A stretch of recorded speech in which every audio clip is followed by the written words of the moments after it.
cái dòng trời mà hồi bây trường bò nên tang mà thế hay mà hay ở là trường nó nào ta hầm lợn nên môn mạng bò hay mà ai như mà ngày như đi à chị bùi đẹp này sang chị bùi bị bứt mà ai nên lạiแบบประกันละเมาmà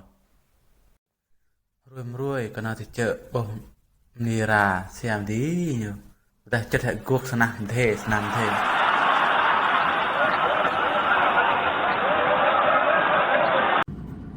đây là cái đoạn là chẳng mùi cà kê mùi tái mà hay mùi như nào trắng xin là mở lầm hay mùi kiểu buồn sáng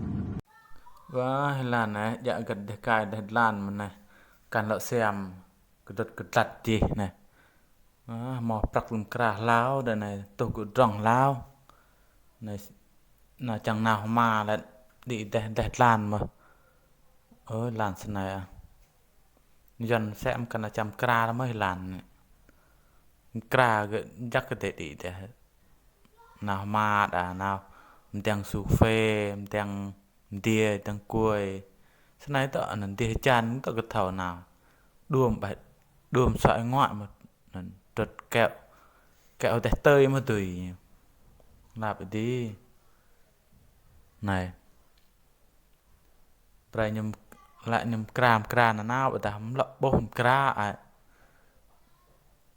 rồi cái nào mà nên ngày đi à chị bùi đẹp này sang chị bùi bị bứt mà ai nên lạiแบบประกันละเมาmà